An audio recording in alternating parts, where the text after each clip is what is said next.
Before I was a registered clinical counselor, I was someone looking for resources. I was looking for the right therapeutic fit.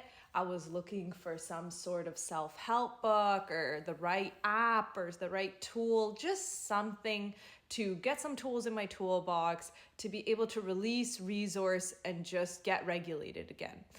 I had a really hard time finding that. And it's kind of that funny cliche thing where sometimes you just got to become the thing that you needed. So of course I've been working with clients for many, many years now. And now I have just written this book. This book is a holistic healing workbook. And I wanted to read this page from it that I feel like captures a lot of what a lot of us have gone through. So most of the book is interspersed with, the majority of it is exercises. So it's a guided workbook with the purpose of trying to heal any past trauma you have, whether it's within your life or intergenerational trauma. It is through a somatic therapy lens, which means there's a lot of body work incorporated, a lot of nervous system regulation strategies. But this one little excerpt is about the why. Why is this work important to do? So here it is. The roots. There is a common pattern I see with many of my clients. They are the children of emotionally overworked men and women. These individuals have lived most of their lives in a state of self-abandonment, neglecting their own thoughts and feelings while prioritizing the emotions of those around them. Perhaps this manifests as the parentified mother or father who left everything behind and emigrated elsewhere, spending the rest of their life feeling guilty for being the one who made it out. Maybe it presents as the mother who harbors pain from unacknowledged but deeply cherished wounds, numbing herself with distractions like being immersed in homely duties. Or it could be the often inebriated father who projects his woes through rage, releasing dangerously trapped emotions through yelling, slamming doors, or physical violence. No matter the dynamic, what we often see are emotionally unavailable, wounded, and vacant parents, leaving voids of unmet needs in the hearts of their children, thus creating a generation of many unspoken hurts and maladaptive coping to follow suit of what was modeled to them.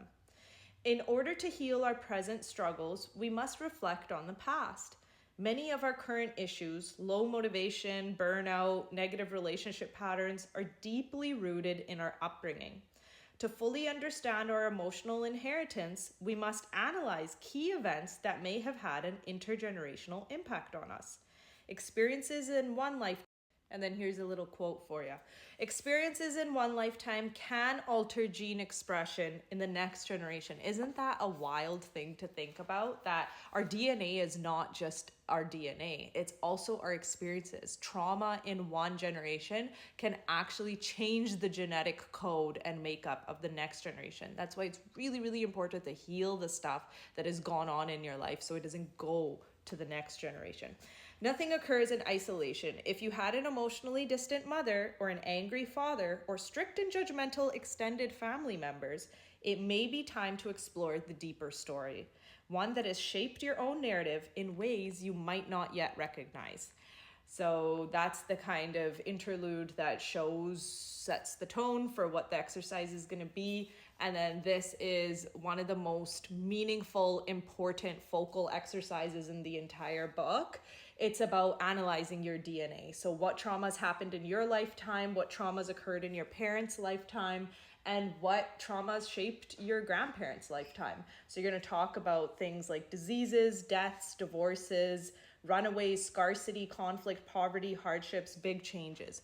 Reviewing that kind of information is so key because we can't really truly understand, So we can't really understand how to move forward without sometimes first taking a look back. And taking a look back is not isolated just to our lifetime. It's really important to get a whole big picture story of what makes us who we are.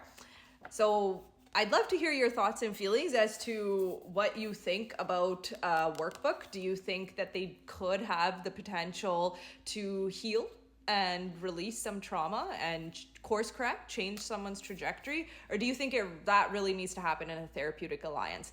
I think ideally you'd have both going simultaneously, but it's not feasible for everyone to get therapy. It is costly, it is a big time investment, and sometimes people are just not comfortable in going there with another party until first they've gone there for themselves. So that's exactly what this tool is for. Thank you for watching. See you next time.